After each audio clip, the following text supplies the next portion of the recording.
अमित शाह जी, आपका गुजरात अधिवेशन में आपका स्वागत है। ये एक्सक्लूसिव इंटरव्यू न्यूज़ 18 ग्रुप को देने के लिए आपका बहुत बहुत धन्यवाद। 6 महीने पहले भी आपने सिर्फ हम ही लोगों को इंटरव्यू दिया था जब 5 राज्यों के चुनाव हुए थे। 6 महीने बाद आज फिर आपको इंटरव्यू करने का हमारा सौभाग्य है। आपका स्वागत है इस अधिवेशन में। अमित जी, सबसे पहला सवाल, हम लोग गुजरात में हैं, चुनावी माहौल गर्म है। गुजरात आपकी जन्मभूमि भी रही है, आपकी कर्मभूमि भी रही है। पहला सवाल बहुत सीधा और सरल है, कितनी सीट देते हैं गुजरात में आप भारतीय जनता पार्टी को? देखिए, सीटों के आकलन करने के लिए तो बहुत जल्दबाजी होगी, मगर मैं इतना निश्चित कह सकता हूं, दीपावली के समय से लगभग मेरा गुजरात में आज 16वां दिन है। इतना निश्चित कह सकता हूं कि भारतीय जनता पार्टी यहां पर अपने सभी चुनावी रिकॉर्ड तोड़कर सर्वाधिक सीट और सर्वाधिक मत प्राप्त कर विजयी बनेगी और प्रचंड बहुमत के साथ यहां पर हम सरकार बनेंगे। क्या आप माधव सिंह सोलंकी का 1985 का रिकॉर्ड, जो कि 149 सीटों का था, उसको ब्रेक कर पाएंगे? माफ करना आप मुझे, हम रिकॉर्ड तोड़ने की राजनीति नहीं करते हैं, ना हमारी किसी से स्पर्धा है। हमारा चुनाव का लक्ष्य है हरेक मतदाता का संपर्क हो और जो भारतीय जनता पार्टी को वोट देने वाला मतदाता है, वो हमारे कार्यकर्ता की जिम्मेदारी है कि वो हरेक मतदाता का मतदान हो। हम चुनाव के जरिए हमारी पार्टी की आइडियोलॉजी को, हमारे संगठन को एक्सपांड करना चाहते हैं और यहां मजबूत सरकार देकर एक सुरक्षित, सुविकसित, संस्कृत और शिक्षित गुजरात बनाना चाहते हैं, जो हम सालों से कर रहे हैं। अमित जी, इस बार इस चुनाव में अहम और मेन मुद्दा क्या है? क्या फिर से एक बार मोदी जी पर भरोसा, मोदी जी के लिए प्यार, या फिर भूपेंद्र जी का प्रदर्शन भी इस बार एक बड़ा मुद्दा रहेगा? आप दोनों को अलग नहीं कर सकते हो। 1990 से लेकर आज तक भारतीय जनता पार्टी गुजरात में एक भी चुनाव नहीं हारी। ये भारतीय जनता पार्टी का क्लियर कट रिकॉर्ड है और आप सभी जर्नलिस्टों को मालूम पड़ना चाहिए, जब कभी भी हम चुनाव के मैदान में भारतीय जनता पार्टी गुजरात के कार्यकर्ता गए, हमने विजय प्राप्त की है और वो विजय का कारण है गुजरात की जनता का आशीर्वाद और असीम स्नेह। और मैं मानता हूं कि हमने गुजरात की जनता की अपेक्षा पर खरा उतरने के लिए कोई कसर नहीं छोड़ी है। यही गुजरात है जहां एक जमाना था, कांग्रेस का शासन था, 365 दिन के साल में से 250 दिन तक कर्फ्यू रहता था। आज गुजरात के 20 साल के लड़के को अगर पूछ ले कि भैया कर्फ्यू क्या होता है, तो जनरल नॉलेज में वो फेल हो जाएगा। जनरल नॉलेज के एग्जाम में उसने कर्फ्यू देखा ही नहीं। मैं खुद विद्यार्थी परिषद के काम के लिए पोरबंदर गया था। एक लेमरेटा स्कूटर के पीछे बैठकर मैं जा रहा था। पोरबंदर की सीमा शुरू होती थी, वहां पर एक बोर्ड लगाया था दबंगों ने कि यहां से पोरबंदर शुरू होता है, कानून और व्यवस्था की हद यहां पर पूरी होती है। और नोटिफिकेशन निकालकर कांग्रेस सरकार ने पोरबंदर की जेल को बंद करना पड़ा था, क्योंकि जेल चलाना वहां संभव नहीं था। इससे लेकर आज तक जो भारतीय जनता पार्टी का शासन रहा, विशेष कर मोदी जी का जो कालखंड रहा और मोदी जी के बाद का कालखंड, हमने यहां पर कानून और व्यवस्था की मजबूत एक अभेद दीवार सरहदी राज्य के अंदर खड़ा करने के लिए हम सफल हुए हैं और इसके अच्छे नतीजे आए हैं। क्योंकि कानून और व्यवस्था की अगर स्थिति ठीक है तो शिक्षा का स्तर भी सुधरता है, ग्रामीण विकास भी होता है, शहरी विकास भी होता है और इन्वेस्टमेंट भी आता है। तो इन टोटो गुजरात के डेवलपमेंट में बहुत अच्छे तरीके से हम परफॉर्म कर पाए। अमित जी, पिछले 27 सालों से गुजरात की जनता भारतीय जनता पार्टी और कांग्रेस के बीच में ही मत डालती आई है। इस बार कह रहे हैं कि एक तीसरी पार्टी भी जो है आम आदमी पार्टी, उसने भी जो है अपनी प्रेजेंस यहाँ पे बनाई है। कैसे देखते हैं आप? क्या इस बार ये लड़ाई त्रिकोणीय है? देखिए, आपने आपके यहाँ पर काम करने वाले जर्नलिस्टों से चर्चा किया होता तो शायद ये सवाल अलग तरीके से पूछते हैं। ऐसा नहीं है कि हर बार कांग्रेस और भाजपा के बीच में ही मुकाबला। बीच में केशुभाई पटेल ने अपनी पार्टी बनाई, इसके बीच में शंकर सिंह वाघेला ने पार्टी बनाई, उसके पहले चले जाए भाजपा जीतने के पहले तो चिमन भाई पटेल जो राजनीति के बहुत बड़े जानकार व्यक्ति माने जाते हैं और जिनकी जनस्वीकृति भी काफी थी एक जमाने में, उन्होंने भी अपनी पार्टी बनाई।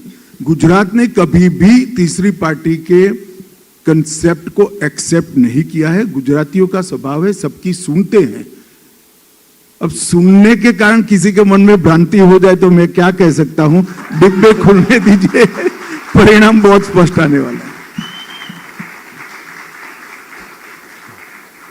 अमित जी, बहुत लोगों का कहना, हमारे यहाँ पत्रकार जो साथी हैं उनका कहना यह है कि भारतीय जनता पार्टी की लड़ाई इस बार भारतीय जनता पार्टी से ही है, क्योंकि काफी बड़े बड़े नेताओं का टिकट तो अच्छा ही है, जो जीतेगा वो भाजपा का जीतेगा। जी जी जी पर सवाल यह है कि काफी बड़े नेताओं के टिकट कट गए हैं। काफी लोगों को आपने, जो कि बहुत समय से भारतीय जनता पार्टी के संग जुड़े हैं, 5 बार एमएलए रहे हैं, 7 बार एमएलए रहे हैं, मधु श्रीवास्तव हो, योगेश पटेल हो, इस तरह लोगों को इस बार टिकट नहीं मिला।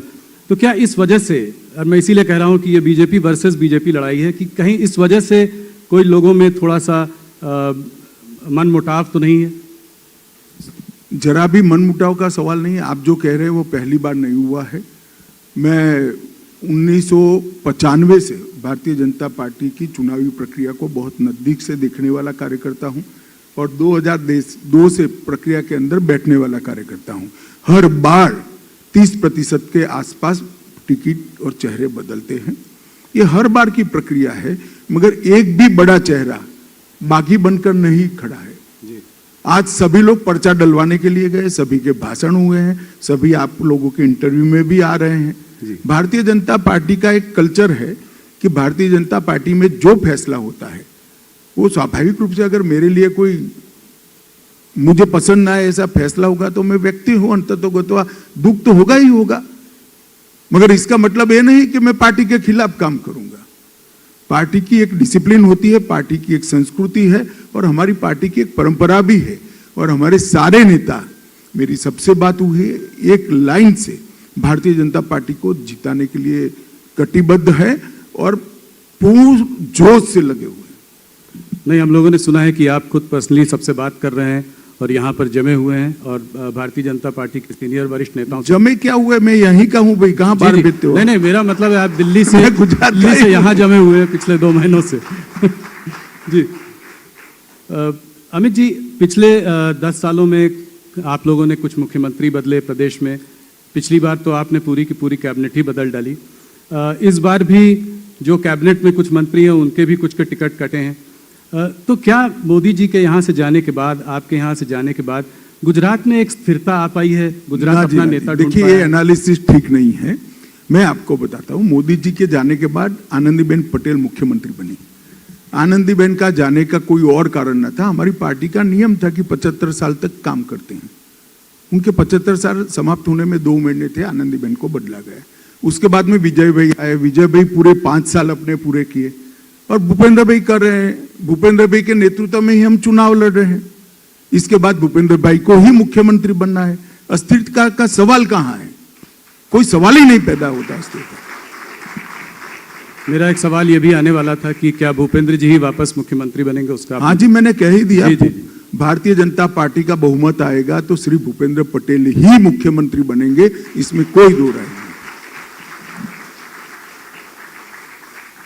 अमित जी, एक चीज देखी गई है पिछले कुछ सालों में कि ये एक फ्रीबीज की राजनीति चालू हुई है।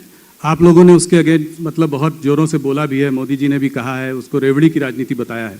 मगर नई पार्टियां आती हैं और जो है ऐलान करना शुरू कर देती हैं, इलेक्ट्रिसिटी मुफ्त, हेल्थ केयर मुफ्त, एजुकेशन मुफ्त, 1000 रुपये यहाँ देंगे, 3000 रुपये वहाँ देंगे। इस तरह की राजनीति के बारे में आप क्या कहना चाहेंगे? देखिए, गुजरात है, यहाँ एनालिसिस करने वाले लोग हैं, पढ़ने वाले लोग हैं, समझने वाले लोग हैं और सोच समझकर एनालिसिस कर गुजरात की जनता फैसला लेती है।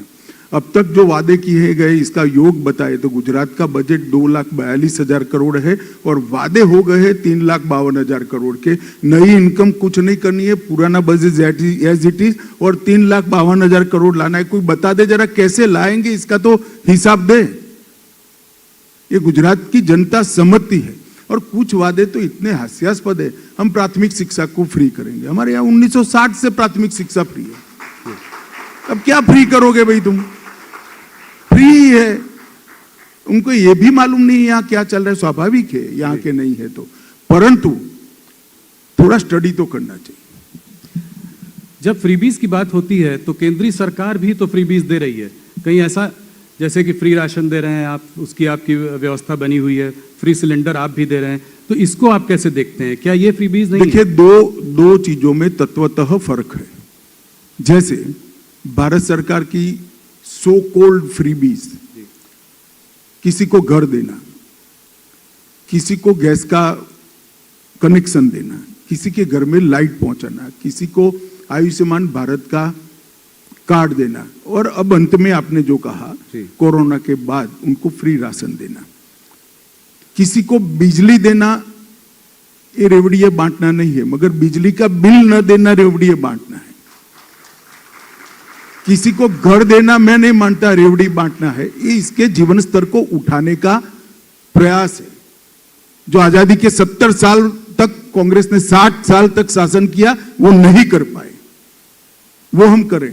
मगर फिर घर का टैक्स हम माफ नहीं करते, इसका हम शौचालय बना देते हैं, क्योंकि अधिकार है 75 साल के बाद एक महिला का कि घर में शौचालय हो, उसको एम्ब्रेसमेंट ना हो सुबह, मगर हम शौचालय का रिपेयरिंग नहीं कर देते। और जहां तक मुफ्त में अनाज देने की बात है, आप सभी को मालूम है, पूरा देश जानता है, पूरी दुनिया जानती है कि कोरोना के बाद एक लिंगरिंग फेज में स्लो डाउन रहा है, जिसकी सबसे बुरी असर किसी पर पड़ी है तो देश के गरीबों पर पड़ी है। सोसाइटी का कोई भी सेगमेंट कुदरती आपत्ति के कारण, महामारी के कारण अगर किसी भी तरह से प्रभावित होता है तो शासन की जिम्मेदारी है, नैतिक जिम्मेदारी है इसको मदद करना। जैसे बाढ़ आती है, सूखा आता है, साइक्लोन आता है, तो हम मदद करते, वो फ्री बीज नहीं है, उसका सपोर्ट है। तो ये दोनों को मिक्सअप नहीं करना चाहिए। वोट के लिए रेवड़िया बांटना अलग बात है, और किसी का जीवन स्तर ऊपर उठाने के लिए एक बार उसको मदद कर कर इसको अच्छे जीवन जीने का इंफ्रास्ट्रक्चर देना अलग बात है। दोनों कोई बीच में मूलतः अंतर है, और मैं मानता हूं देश की जनता इसको जानती है। एक दूसरे प्रश्न की ओर बढ़ते हैं। राज्यों के जब चुनाव आते हैं तो उसके पहले यूनिफॉर्म सिविल कोड की बात आपकी पार्टी करती है। भाई एक मिनट रुक जाओ। 1950 से हमारे हर घोषणा पत्र में है कि हम यूनिफॉर्म सिविल कोड को लाएंगे जी। 1950 से नहीं, संविधान सभा ने भी आर्टिकल 44 के अंदर कहा है कि देश के विधानमंडलों और देश की संसद ने जब भी अनुकूलता हो तब यूनिफॉर्म सिविल कोड लाना चाहिए, जिसमें जवाहरलाल नेहरू, सरदार पटेल, मौलाना आजाद, राजा जी, ये सब के दस्तखत है जी। अब इन लोगों को क्या कहोगे? ये भी सांप्रदायिक सोच कर गए थे ना, वो सांप्रदायिक सोच कर नहीं गए थे। एपीसमेंट के कारण के बाद 67 के बाद आपने सांप्रदायिक सोचना शुरू किया है, वो तो ठीक ही सोच कर गए थे कि किसी भी पंथ निरपेक्ष राष्ट्र के अंदर सभी धर्म के नागरिकों के लिए समान कानून होना चाहिए, कानून धर्म के आधार पर नहीं होना चाहिए। मगर अब इसको भी राजनीतिक कलर देते रहे। हमने हमारे जनसंघ के समय से ये हमारा घोषणा पत्र का वादा है जिसको हम पूरा करते हैं। ऐसा नहीं है कि सिर्फ ये क्यों, हमने कहा था राम मंदिर बनाएंगे, मोदी जी ने इसका भूमि पूजन कर दिया, और 2024 का आप टिकट निकलवा कर रखना, जनवरी का भव्य राम मंदिर अयोध्या में आपको दिखाई पड़ेगा। हमने कहा था कि हमने कहा था कि हम ट्रिपल तलाक को समाप्त कर दें जी। हमने कर दिखाया। हमने कहा था एक देश में दो विधान, दो निशान, दो प्रधान नहीं चलेंगे। धारा 370 हट कर रहेगी और 5 अगस्त 2019 को मोदी जी ने धारा 370 को हटा दिया। ये सभी हमारे वादे हैं। धारा 370 हटी, कौन सा चुनाव था भाई? राम जन्मभूमि का भूमि पूजन हुआ, कौन सा चुनाव था? ट्रिपल तलाक हटा, कौन सा चुनाव था? और अगर आप नहीं हटाना चाहते हैं, आप कॉमन सिविल पर्सनल लॉज को सेव करना चाहते हैं, तो कांग्रेस पार्टी ने कह देना चाहिए कि इस देश में कॉमन सिविल कोड नहीं होना चाहिए। इतनी नैतिक ताकत तो होनी चाहिए। मैं तो कांग्रेस के सारे नेताओं को कहता हूं कि मीडिया अगर इकट्ठा ना होता तो हम भेज देते हैं, सब लोग एक बार घोषणा कर दो कि देश में कॉमन सिविल कोड नहीं होना चाहिए। कुछ ट्रेंड तो लो जी। मैंने तो ऐसी कंफ्यूज पार्टी ही नहीं दी। धारा 370 हटाने का बिल लेकर गए तो मैंने बोला भाई, आप मनीष भाई ने भाषण किया था, मैंने बोला आप हाँ बोल रहे हो और ना बोल रहे हो जी। कि कई बार ब्लैक एंड व्हाइट नहीं होता है, कुछ बार बीच का ही होता है, मगर हम बीच के नहीं है। हम बिल्कुल मानते हैं कि जो हमने कहा है वो हमने करना है। तो क्या इसके लिए कोई केंद्रीय कानून लाएंगे? क्या करेंगे इसके लिए? Uniform civil code, uniform civil code के लिए कोई केंद्रीय कानून लाएंगे? कैसे इसको इंप्लीमेंट करेंगे? नहीं, इंप्लीमेंट कैसे करेंगे? विधानसभा कानून लेकर आएगी, अपने आप इंप्लीमेंट हो जाएगा। इस देश में कानून बनाने की प्रक्रिया संविधान ने बनाई हुई है, कानून के इंप्लीमेंटेशन की एडमिनिस्ट्रेटिव व्यवस्था भी है, इसी हिसाब से होगा। अमित जी, इलेक्शंस के पहले देखा है कि एक पोलराइजेशन की एक थीम जो है हर इलेक्शन में आ जाती है। इस बार भी जो है डिमोलिशन ड्राइव को ऑपोजिशन पार्टीज ये कह के इसको पोलराइजेशन का कलर दे रही हैं। क्या कहते हैं आप इसके बारे में? देखिए, कोई ऑपोजिशन पार्टी ने नहीं किया, मैं तो ढूंढ रहा हूं कौन, आप लोग ही पूछ करते हो। ऑपोजिशन पार्टी को अगर दिक्कत है तो उन्होंने कह देना चाहिए कि द्वारका के अंदर गैर कानूनी धार्मिक जो एंक्रोचमेंट थे वो रहने चाहिए। किसी ने नहीं कहा है, ये रूटीन अफेयर है। मैं मानता हूं बेट द्वारका जैसी जगह पे जो गैर कानूनी कंस्ट्रक्शंस थे वो निकालने चाहिए। और मैं तो भूपेंद्र भाई और हर्ष संघवी की टीम को बहुत बहुत बहुत साधुवाद देना चाहता हूं कि बहुत अच्छे तरीके से उन्होंने ये ड्राइव चलाया है और नतीजे बहुत अच्छे आए। हर्ष जी हमारे साथ यहाँ पे मौजूद भी हैं। कांग्रेस के प्रदेश अध्यक्ष जगदीश ठाकुर जी ने कहा है कि देश के संसाधनों पर मुसलमानों का पहला अधिकार होना चाहिए। क्या कहेंगे इस पर? नहीं, कोई नई बात नहीं। पहले मनमोहन सिंह जी ने कहा है। हमारा मानना है कि देश के संसाधनों पर देश के गरीब का, दलित का, आदिवासी का सबसे पहला अधिकार होना चाहिए। देश के पिछड़े का अधिकार होना चाहिए। जहां तक संविधान के इंटरप्रिटेशन का सवाल है, संविधान में कहीं पर भी प्रायोरिटी एरिया रिलीजियस आधार पर नहीं तय किया है। संविधान ने प्रायोरिटी एरिया पिछड़ेपन के आधार पर, इकोनॉमिक बैकवर्ड्स के आधार पर और दलित और ट्राइबल के और पिछड़ा वर्ग के लिए किया है। और भारतीय जनता पार्टी मानती भी है, करती भी है। और नरेंद्र भाई ने 8 साल के अंदर, हमारे देश के प्रधानमंत्री जी ने इस देश में हर गरीब के घर में घर पहुंचाने का काम किया है, घर में बिजली पहुंचाने का काम किया है, घर में गैस पहुंचाने का काम किया है, घर में शौचालय पहुंचाने का काम किया है, घर में आरोग्य की सारी सुविधाएं पहुंचाने का काम किया है। और हर घर में शुद्ध पीने का पानी, नल से जल आज काफी हद तक आगे बढ़ चुका है। इसके साथ साथ जब कोरोना का संकट आया, 80 करोड़ लोगों के घर के अंदर प्रति माह, प्रति व्यक्ति 5 किलो राशन पहुंचाने का भी काम किया है। हम स्पष्ट रूप से मानते हैं कि देश के संसाधनों पर धर्म की मान्यता के आधार पर किसी का अधिकार नहीं होना चाहिए। देश के संसाधनों पर इस देश के दलित, आदिवासी, पिछड़े और गरीब का अधिकार होना चाहिए, चाहे वो किसी भी धर्म के हो, हिंदू हो, मुस्लिम हो, क्रिश्चियन हो, कोई भी हो, इसका अधिकार होना चाहिए, मगर गरीब का अधिकार होना चाहिए।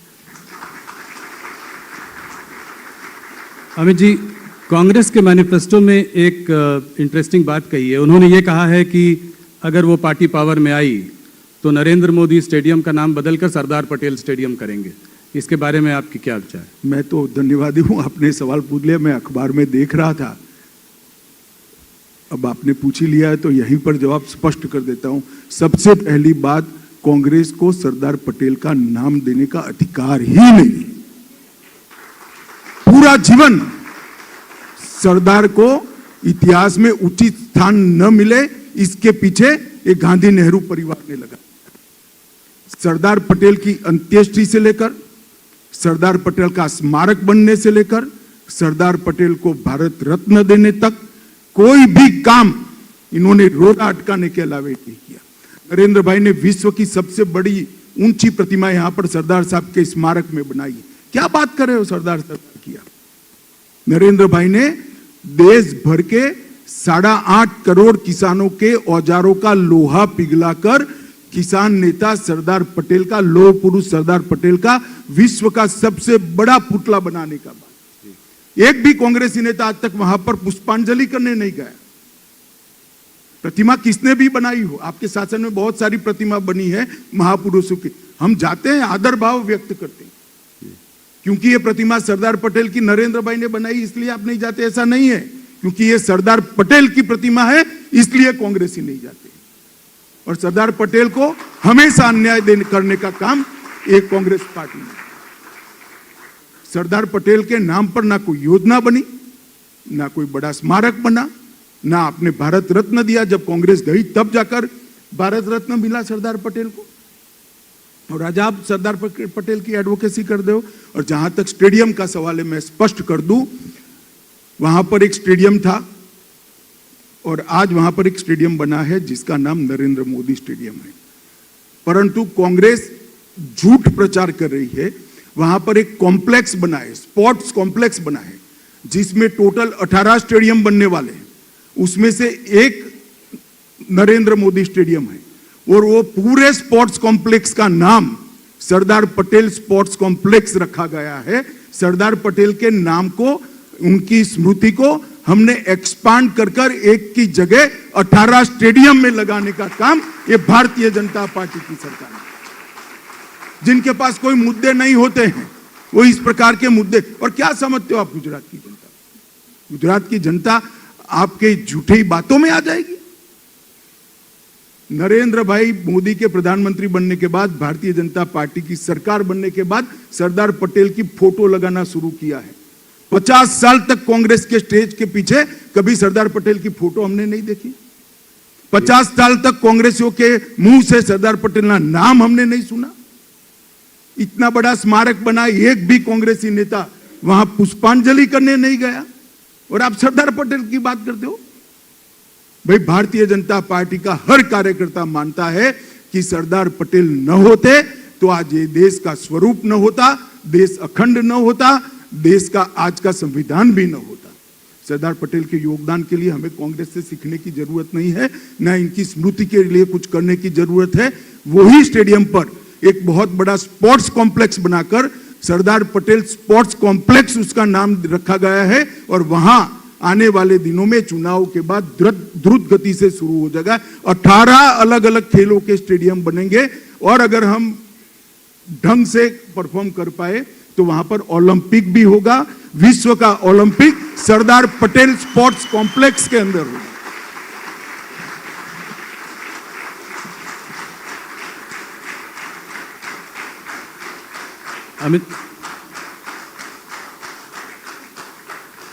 अमित जी, एक बार मैं फिर कोशिश करूंगा आपसे एक सवाल घुमा घुमा कर पूछने की मेरी थोड़ी सी आदत है।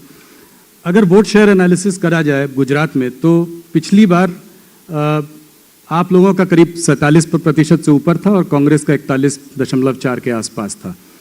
आपका ये वोट शेयर जो है 47 से 50 के बीच में बना रहा है। इस बार अगर मुकाबला त्रिकोणी है तो क्या ये वोट शेयर, आप अपने वोट शेयर को कैसे देखते हैं? और क्योंकि ये त्रिकोणी मामला है, क्या आपकी सीट बढ़ सकती है, घट सकती है? कितनी सीटें आएंगी? आप हर बार एक आंकड़ा देते हैं, इस बार नहीं दे रहे हैं। राहुल जी, मैं जरूर दूंगा आंकड़ा, परंतु मैं इतना कह सकता हूं वोट शेयर हमारी जरूर बढ़ेगी, अच्छी खासी वोट शेयर बढ़ेगी। और दूसरा, सीटें भी हमारी अप्रत्याशित रूप से बढ़ेगी। आपने ही कहा जैसे बिखराव है, ये बिखराव दिख रहा है, बहुत अप्रत्याशित तरीके से हमारी सीटें बढ़ेगी। और Bharatiya Janata party vote share और नंबर ऑफ सीट दोनों दृष्टि से अपने सारे रिकॉर्ड तोड़कर प्रचंड बहुमत के साथ भूपेंद्र भाई के नेतृत्व में हम यहां पर सरकार बनाएंगे, ये सुनिश्चित है। आंकड़ा अभी बताने का समय नहीं है, अभी तो सारी पार्टियों का सूची, मेरी पार्टी की सूची भी अभी 20 मिनट पहले अंतिम घोषित हुई है, तो सभी पार्टियों का सूची घोषित नहीं हुआ है, तो अभी आंकड़ा नहीं बता सकते। पर बेस्ट परफॉर्मेंस बीजेपी की इस बार? बिल्कुल बेस्ट परफॉर्मेंस होगा बीजेपी। ऑपोजिशन का अटैक जो है आपके ऊपर 2-3 मुद्दों पर है। मैं उन सबको साथ में मिलाकर एक प्रश्न पूछ लेता हूं ताकि आप उसका जवाब दे सकें। एक तो महंगाई, जो कि वैसे भी थोड़ी प्रबल रही है, पिछले इन्फ्लेशन थोड़ा सा ज़्यादा रहा है, पूरे देश में भी रहा है और यहाँ पे भी। दूसरा बेरोजगारी और तीसरा करप्शन, ये 3 मुद्दे उठाते रहते हैं। तो मैंने सोचा कि इसको मिला जुला कर आपसे एक सवाल पूछूं। देखिए, जहां तक करप्शन का सवाल है, कांग्रेस की 10 साल की सरकार, सोनिया मनमोहन की सरकार देश ने देखी है। 10 साल में 12 लाख करोड़ के घपले, घोटाले, भ्रष्टाचार और इसकी एक अनंत लंबी सूची इस देश की जनता ने महसूस की है। कांग्रेस में घोटाले गिनना मुश्किल था, हमारे शासन में घोटाले ढूंढना मुश्किल है। कांग्रेस भ्रष्टाचार भ्रष्टाचार बोलती, यहां भ्रष्टाचार हुआ है स्पेसिफिक कोई आरोप नहीं लगा सकते। जहां तक महंगाई का सवाल है, पहले कोरोना के कारण और बाद में रशिया और यूक्रेन के युद्ध के कारण पूरे विश्व की सप्लाई चेन में बिखराव है और एक वैश्विक समस्या है जिसका असर कम मात्रा में भारत पर भी पड़ा है। मगर मैं देश की जनता को, गुजरात की जनता को सुनिश्चित करना चाहता हूं कि टेम्पररी फेज है। नरेंद्र मोदी सरकार ने बहुत अच्छे तरीके से इसकी रणनीति भी बनाई है और दुनिया में कोरोना के बाद मंदी से सबसे तेजी से उभरने वाले देशों में से एक देश भारत है। हमारी अर्थव्यवस्था वी शेप में रिकवर करी है और अब इस पर भी काफी अच्छा असर पड़ेगा। शायद रशिया यूक्रेन युद्ध न होता तो अब तक तो हम बाहर भी आ गए होंगे।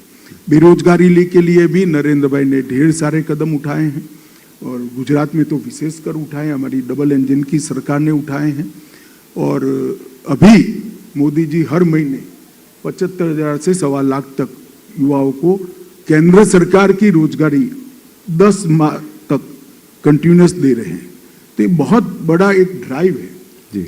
और गुजरात में जिस तरह का इन्वेस्टमेंट आया है, देखिए नरेंद्र मोदी शासन की खूबी ये नहीं थी कि नरेंद्र मोदी जी ने यहाँ पर अच्छा शासन किया, वो तो किया ही। चाहे शिक्षा के क्षेत्र में ड्रॉप आउट रेशियो को कम करना हो, एनरोलमेंट को बढ़ाना हो, स्वास्थ्य के क्षेत्र के अंदर माता मृत्यु दर और बाल मृत्यु दर में सुधार करना हो, जहाँ तक ड्रिंकिंग वाटर और इरिगेशन का सवाल है, भूगर्भ जल स्तर को ऊपर लाना हो, ये सारे ऐसे पैरामीटर्स है जो रेयरली इंप्रूव करते हैं जी। माता मृत्यु दर, बाल मृत्यु दर इंप्रूव नहीं करता है, ड्रॉप आउट रेशियो और एनरोलमेंट इंप्रूव नहीं करता, इसके लिए कड़ी मेहनत करनी पड़ती है। भूगर्भ जल स्तर ऊपर नहीं आता है, कृषि का विकास दर 10 साल तक 10% से ज्यादा रखना, ये बहुत एफर्ट्स मांगने वाली, ये सब नरेंद्र मोदी जी के कार्यकाल में हुआ है। परंतु मैं इसको विशिष्ट बात नहीं मानता, वो मोदी जी करते ही जहां रहते, अभी देश में है तो देश में भी करते। परंतु मोदी जी ने कैसी व्यवस्था बनाई, उनके न रहते हुए भी ये सारी चीजें चालू रही है और उनके यहाँ से जाने के बाद भी गुजरात के अंदर सुशासन की वो प्रणाली आज भी चालू रही। अच्छा सुशासन देना अच्छा ही है, मगर उससे अच्छा है इस प्रकार की व्यवस्था करो कि आपके बाद भी सुशासन चलता रहे।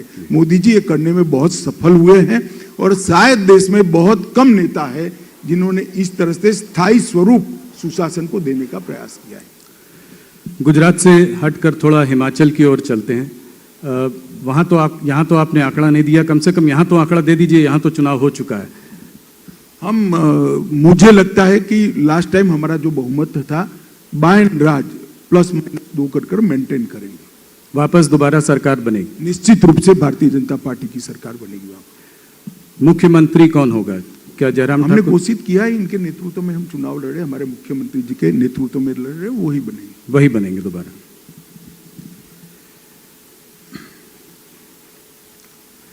थोड़ा सा आपका समय मुझे कम मिलता है, बहुत कम आप इंटरव्यू देते हैं। थोड़ा सा राष्ट्रीय मुद्दों पर बात करें और प्रदेशों की तरफ भी एक नज़र डाल लें। भारत जोड़ो यात्रा, राहुल गांधी जी ने ये भारत जोड़ो यात्रा शुरू की। क्या आपको लगता है कि इस यात्रा की वजह से राहुल जी का कोई एक ज़्यादा गंभीर चेहरा लोगों के सामने आया है? इस यात्रा को आप कैसे देखते हैं? देखिए, इसका पॉलिटिकल एनालिसिस तो कुछ समय के बाद सातत्यपूर्ण तरीके से कितनी गंभीरता रहती है इसके आधार पर ही होगा, परंतु मैं तो पुरुषार्थ का समर्थक व्यक्ति हूं। कोई भी व्यक्ति पुरुषार्थ करता है अच्छा ही है। आप अगला चुनाव जो है, जो कि बहुत महत्वपूर्ण चुनाव आपके लिए होगा, वो होगा कर्नाटका का चुनाव। तो कर्नाटक में आप अपनी स्थिति को कैसे देखते हैं? क्या वहां पर भी थोड़ा एंटी इनकम्बेंसी फैक्टर ज्यादा है इस वक्त? देखिए, कर्नाटक में गत चुनाव में हमें 8 सीटें कम पड़ी थी जी। क्लियर कट मैंडेट हमें नहीं मिला था। तो अब वहां पर ऑपोजिशन में बिखराव तो वहां पर भी है और हमारी सरकार भी प्रयास कर रही है।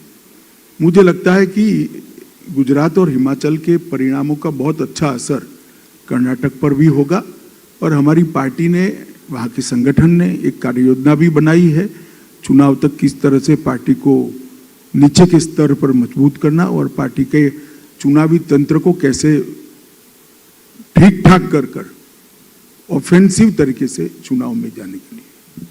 वहां पे भी कुछ बदलाव करेंगे जैसे और जगहों पे आपने किए हैं एंटी इनकम्बेंसी को टैकल करने के लिए? नहीं, अभी इस प्रकार का कोई निर्णय नहीं हुआ, कोई चर्चा भी नहीं। मैं एक सवाल आपसे कश्मीर पर पूछना चाह रहा हूं। आपने वहां पे आर्टिकल 370 जो है रिमूव किया, काफ़ी टेररिज्म पर आपने जो है काबू पाया, बहुत डेवलपमेंट स्कीम्स भी अनाउंस करी।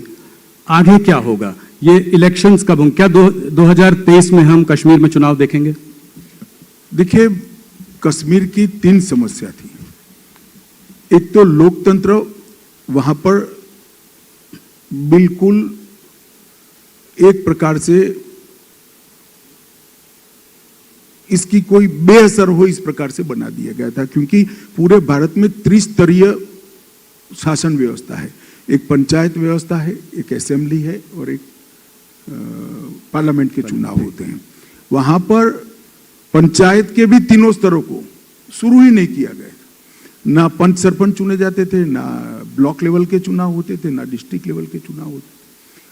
तो डेमोक्रेसी एक प्रकार से 3 परिवारों में सिमट कर रह गई थी। गांधी परिवार मतलब कांग्रेस पार्टी, महबूबा मुफ्ती की पार्टी और फारूक साहब की पार्टी, इसमें डेमोक्रेसी सिमट कर रह गई थी। 87 विधायक और 6 सांसद, ये डेमोक्रेसी का साइज था। आज नरेंद्र मोदी सरकार के कारण वहां पर 30,000 से ज्यादा पंच सरपंच चुनकर अपना काम कर रहे हैं जी। तो डेमोक्रेसी को ग्रास रूट लेवल तक परकोलेट करने का काम नरेंद्र मोदी सरकार ने किया। आज तक 1990 से जब से आतंकवाद वहां पर बढ़ा, तब से लेकर आज तक हम आतंकवाद के खिलाफ तो लड़ते रहे। जिसने भी लड़ाई लड़ी है बहुत अच्छी लड़ी, सभी एजेंसियों ने, सभी सरकारों ने। मैं इसकी कोई टीका टिप्पणी करना नहीं चाहता। इसके आंकड़े तो बढ़ते घटते रहते हैं, मगर आतंकवाद के खिलाफ लड़ाई लड़ी, मगर आतंकवाद के पोषण करने वालों के खिलाफ कभी लड़ाई नहीं लड़ी गई।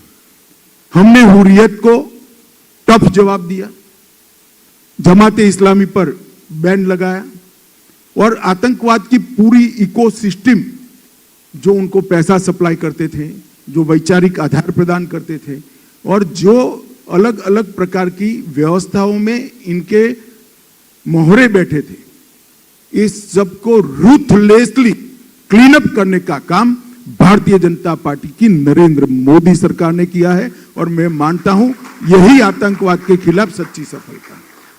और इसके कारण आप देखेंगे तो 90 से बाद आज सबसे कम आतंकवादी घटनाएं होती है, सबसे कम लोगों की जान जाती है और हमारी सफलता सबसे ज्यादा ये है कि पहले आतंकवाद के खिलाफ सेंट्रल एजेंसियां लड़ती थी, सीआरपीएफ, मिलिट्री, बीएसएफ लड़ता था। आज आतंकवाद के खिलाफ जम्मू कश्मीर पुलिस लड़ रही है। ये बहुत बड़ी परिवर्तन का अच्छा चिन्ह है। और तीसरा, वहां डेवलपमेंट को कोई कुछ मानता ही नहीं था। चावल मिल जाए, दवाई मिल जाए, वही डेवलपमेंट था। 70 साल तक जम्मू कश्मीर में 12,000 करोड़ का इन्वेस्टमेंट आया था और ये 5 साल के अंदर, 4 साल के अंदर जम्मू कश्मीर के अंदर 56,000 करोड़ रुपीस का डेवलपमेंट इन्वेस्टमेंट आया। कोई ऐसी राष्ट्रीय शिक्षा संस्थान नहीं है जो 2 की संख्या में, एक जम्मू में एक और कश्मीर में न खुले हों, चाहे एम्स हो, चाहे IIM हो, चाहे IIT हो, हर राष्ट्रीय शिक्षा संस्थान आज वहां पर खुला है जी। और जम्मू कश्मीर के टूरिज्म के अंदर अब तक के साल में 80 लाख से ज्यादा लोग टूरिस्ट पहुंचे हैं, जो अब तक का जम्मू कश्मीर के आजादी के बाद का सर्वाधिक आंकड़ा है।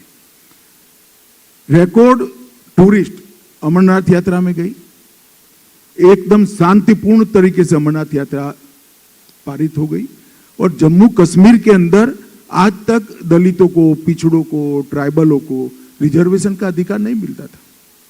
पहली बार भारतीय जनता पार्टी की सरकार ने दलितों को, ट्राइबल को और पिछड़ों को रिजर्वेशन का अधिकार, संवैधानिक अधिकार देने का काम किया।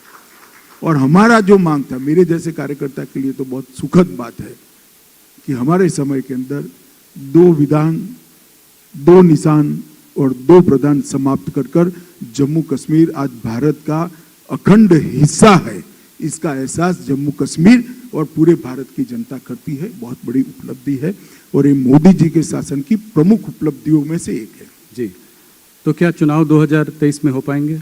चुनाव आयोग ने कराने और साथ अर्थ में राहुल जी, चुनाव आयोग हम नहीं चलाते हैं। नहीं, वो तो पता है, पर आपने ये तो बात मुझे कही, डेट कैसे मालूम होगा भैया? नहीं, आपने ये कहा है, बार बार कहा है कि आप चाहते हैं कि वहां पर चुनाव जल्दी से मैं जल्दी चाहता ही हो और लोकतांत्रिक प्रणाली वापस आए। तो मैं चाहता ही हूं कि जल्दी चुनाव हो, डिलिमिटेशन का काम वहां समाप्त हो गया है, मगर मतदाता सूची इतनी लचर स्थिति में वहां पड़ी है, चुनाव आयोग उसको दुरुस्त कर रहा है।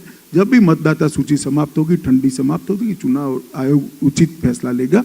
हमें तो सिर्फ सिक्योरिटी की दृष्टि से कंसर्न देना है और मैं मानता हूं सिक्योरिटी की पोजीशन सेटिस्फैक्टरी है। तो उम्मीद है कि जल्दी होगा समय। हमें भी उम्मीद है जल्दी, जी, मगर निर्णय चुनाव आयोग ने करा। जी। अमित जी, पंजाब में सनसनीखेज हत्याओं की खबरें जो है पिछले कुछ महीनों से चल रही हैं। मूसेवाला मर्डर के बाद इधर जो 2 मर्डर हुए हैं, डेरा सच्चा में प्रदीप सिंह और शिवसेना के सुधीर सूरी, पंजाब की हालात को आप कैसे देखते हैं? क्या वहां पे हालत गंभीर होती दिखाई दे रही है आपको? देखिए, आप पार्टी की सरकार बनने के बाद कानून और व्यवस्था की परिस्थिति लचर हुई है, इसमें कोई दो राय नहीं है, परंतु हम मुस्तैदी से नजर बनाए हुए हैं और हम स्थिति को आउट ऑफ कंट्रोल नहीं जाने देंगे। क्या कदम उठाएंगे आप? काफी कदम उठाएंगे। मैं ऐसा गृह मंत्री नहीं हूं कि आपको इंटरव्यू में अलगाववाद के खिलाफ लड़ाई की सूचना दे दूं। मगर पंजाब में कड़े कदम केंद्र उठाएगी अगर ये सिचुएशन कंट्रोल केंद्र राज्य दोनों मिलकर उठाएं। जी। ऐसा नहीं, ये लड़ाई सबने लड़नी है, सबको साथ में लेकर लड़नी है और विजयी भी होना है। एक और बड़ा मुद्दा जो कि पंजाब में ही शुरू होता है, जो है ड्रग्स ट्रैफिकिंग का मुद्दा।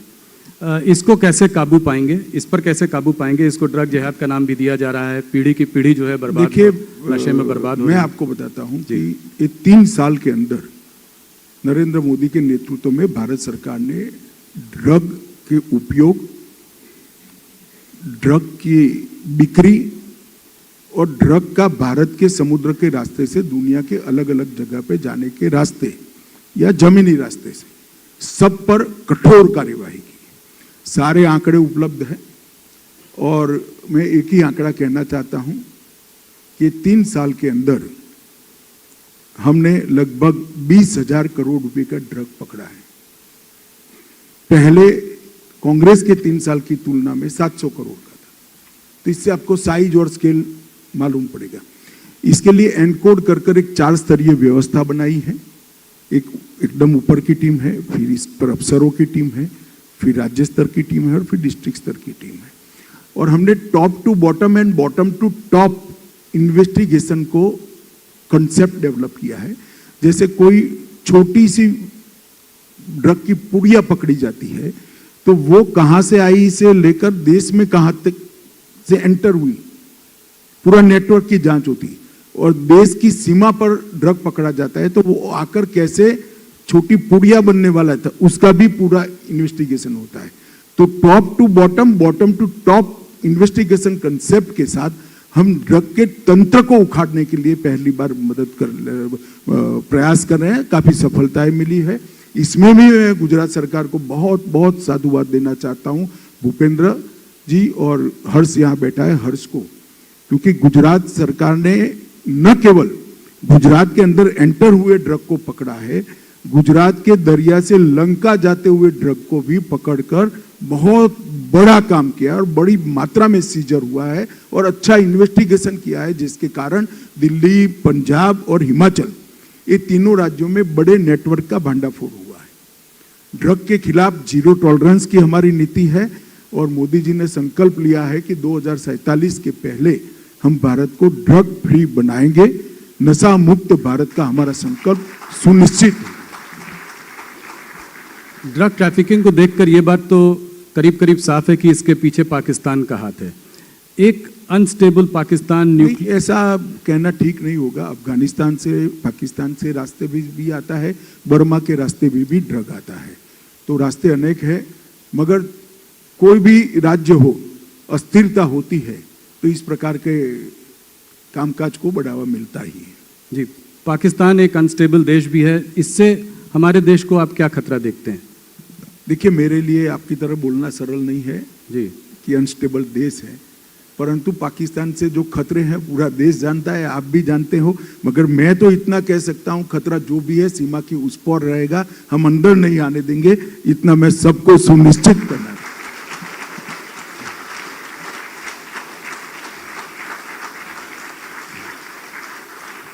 जो एरिया कश्मीर का पाकिस्तान के पास है, जिसको कि हम पाकिस्तान ऑक्यूपाइड कश्मीर कहते हैं, उसको वापस लेने के लिए क्या कदम उठाएगी सरकार, क्या आशा कर सकते हैं हम? देखिए, ऐसे कदमों की सार्वजनिक चर्चा नहीं होती है, मगर भारत का संपूर्ण रूप से मानना है, हमेशा से मानना रहा है, आज का नहीं है, हमेशा से मानना रहा है। हमारी पार्लियामेंट का संकल्प है कि हमारा हिस्सा है।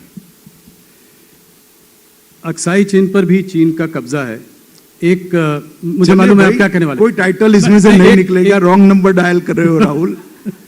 नहीं, पर फिर भी एक विस्तारवादी चीन एज अ कंट्री हमारा बहुत स्पष्ट मत है, जो हमारे देश की संसद ने इन दोनों विषयों पर जो प्रस्ताव पारित किए हैं, भारतीय जनता पार्टी अडिगता के साथ संसद के वो प्रस्ताव के साथ खड़ी है। एक दूसरा नंबर डायल करने की कोशिश करता हूं। क्या भारत की छवि जो है पूरे विश्व में बहुत अच्छी रही है। यूक्रेन और रूस के बीच में बड़े बड़े देशों ने कहा है कि भारत को जो है मीडिएट करना चाहिए। क्या आपको लगता है कि रूस और यूक्रेन के युद्ध में भारत का मीडिएट करना? देखिए, मैं इतना ही कहना चाहता हूं, आगे क्या होगा वो तो डिप्लोमेसी के लेवल पर तय होगा, जो होगा और परिणाम आएगा वो सबके सामने आएगा। परंतु मैं भी सालों से भारत की डिप्लोमेसी को एक विद्यार्थी के रूप में देख रहा हूं। हमने कभी ऐसा नहीं देखा कि भारत के 35,000 बच्चे यूक्रेन में पढ़ने के लिए फंसे हो और भारत के प्रधानमंत्री यूक्रेन और रशिया के राष्ट्राध्यक्षों से बात करें कि भैया हमारे बच्चों को हमें वापस लाना है, आप थोड़ा गोलाबारी 2-3 दिन के लिए बंद करो और 72 घंटों के लिए दो देश के युद्ध का सीज फायर हो जाए। ये हर भारतीय के लिए गौरव की बात है। ये भारत के प्रभाव का परिचायक। और अब G20 मोदी जी आज गए हैं, G20 की चेयरमैनशिप भारत के पास आ रही है। ये साल पूरी दुनिया के मतलब कंट्रीब्यूट करने का भारत का साल है। हम सब भारतवासी इससे बहुत आशान्वित हैं। अमित जी, एक ग्लोबल नैरेटिव ऐसा भी बन रहा है वेस्टर्न मीडिया में, खास करके माइनॉरिटीज़ को लेकर, कि मुसलमानों को यहाँ पर सताया जा रहा है। ये जो एक साजिश चल रही है, इनफैक्ट अभी एक अमेरिकन स्कॉलर साल्वाटोर बेबॉन्स यहाँ आए थे देश में, तो उन्होंने कहा कि जो है भारत का बुद्धिजीवी वर्ग जो है वो एंटी इंडिया है। क्या ऐसा आप मानते हैं? ये ऐसा नैरेटिव क्यों बन रहा है? इसके पीछे क्या साजिश है? देखिए, तो एनालिसिस का सवाल है। मैं ये मान सकता हूं कि अगर किसी को स्पेशल फेवर मिलती थी तो हमारे राज्य में वो नहीं मिलेगी, हमारे शासन में नहीं मिलेगी। और ये हमारे संविधान का स्पिरिट, किसी को स्पेशल फेवर नहीं मिलनी चाहिए। Justice for all, appeasement to none, ये भारतीय जनसंघ का मूल सूत्र है और हम उसी पर चल रहे हैं। किसी को अन्याय नहीं करेंगे, मगर किसी का एपीसमेंट, तुष्टीकरण भी नहीं करेंगे। ये देश संविधान के हिसाब से चलना चाहिए और संविधान के स्पिरिट से हिसाब से चलना चाहिए। अब किसी को स्पेशल फेवर बंद होती है, इसको आप अन्याय कहते हो, तो आपको अन्याय की डेफिनेशन बदलनी चाहिए, उनकी डेफिनेशन बदलनी चाहिए। अमित भाई, ये मैंने पिछली बार भी आपसे ये सवाल पूछा था, सीए को आप कब तक नोटिफाई कर पाएंगे? आपने कहा था there is no question of going back. ऐसा है जी, सीए देश का कानून है, आप पहले ही समझ कर चलिए। जी, कोरोना के कारण जारी होने में, मतलब उसको लागू करने में हमें थोड़ी देर हुई है, मगर अब कोरोना की स्थिति ठीक है और सीए का लागू होना सुनिश्चित है। Amit ji, left wing extremism जो है हमारे देश के लिए एक बहुत बड़ा चैलेंज बन चुका है। झारखंड में ये समस्या और भी ज्यादा भारी है, इसको आप कैसे देखते हैं? झारखंड बुरा पहाड़ को क्लियर करने के बाद लगभग समाप्त हो चुका है। आपके पास शायद लेटेस्ट आंकड़े नहीं है। लेफ्ट विंग एक्सट्रीमिज्म के, मतलब वामपंथी उग्रवाद के सभी आंकड़ों के अंदर 90% से 60% से 90% की गिरावट है। और जो 243 जिलों में फैला हुआ था, अब वो 43 जिलों में सिमट कर रह गया है। ये 3 साल के अंदर हमने बहुत कठोर लड़ाई लड़ी है। ढेर सारे लोगों ने आत्मसमर्पण किया है और ढेर सारे लोगों पुलिस की मुठभेड़ में मारे भी गए हैं। और वहां पर डेवलपमेंट के मोर्चे पर भी मोदी सरकार ने बहुत अच्छा काम किया है। मैं इतना विश्वास के साथ कह सकता हूं कि बिहार और झारखंड में वामपंथी उग्रवाद का एरा अब समाप्त हो चुका है। निर्णायक पोजीशन आज वहां पर भारत सरकार की एजेंसियों की है और अब जो थोड़ा हिस्सा बचा है, उड़ीसा, तेलंगाना और छत्तीसगढ़ के बीच के ट्रायंगल का, उसको भी हमने 817 कैंप लगा है। आप कल्पना कर सकते, 3 साल में 817 कैंप जी, इतने अंदर गए हैं। बहुत अच्छा परिणाम आया है। आप होम डिपार्टमेंट की साइट को खंगाल लीजिएगा तो शायद आपको 45 मिनट का कार्यक्रम करने का एक मटेरियल मिल जाएगा। अमित जी, 2-3 सवाल और। मुझे पता है कि समय आपके पास कम है, पर आपको पकड़ना आसान भी नहीं है, इसलिए मैंने कहा कि 2-3 सवाल और पूछ लेता हूँ। इंटेलिजेंस एजेंसीज ऑपोजिशन का कहना है कि ये सरकार जिस तरीके से यूज़ कर रही है, एक डर बनाने का माहौल, नेताओं के पीछे जो है ईडी को लगा देना। इधर बीच एक स्पेशल कोर्ट ने ये तक कहा कि जो है संजय राउत जी के पीछे जो ईडी का इन्वेस्टिगेशन रहा वो एक विच हंट है। इसको आप कैसे देखते हैं? देखिए, हमारे देश में न्यायिक व्यवस्था बनी है और 3 स्तरीय न्यायिक व्यवस्था है। सेशंस कोर्ट होते हैं, हाई कोर्ट होते हैं, सुप्रीम कोर्ट होती है, जो देश की सर्वोच्च अदालत है। किसी को भी कोई भी ग्रीवेंस है तो प्रेस में जाने की जगह कोर्ट में जाना चाहिए। और संजय राउत जी के खिलाफ जो जजमेंट आया है, मतलब उनके पक्ष में जो, उसमें भी हाई कोर्ट में अपील हुई, उसकी राह देखनी चाहिए। मुझे मालूम नहीं है लीगल पोजीशन क्या है, मगर हमारी सरकार की समय में एजेंसियों का रिकॉर्ड है, जो भी केस बनाए वो कोर्ट में टिकते हैं और मेरिट्स के आधार पर केस बने हैं। जी, 2024 के चुनाव को आप कैसे देखते हैं? जो सीट आपके पास प्रचंड बहुमत आई थी, उससे आप उससे अच्छा कैसे कर सकते हैं?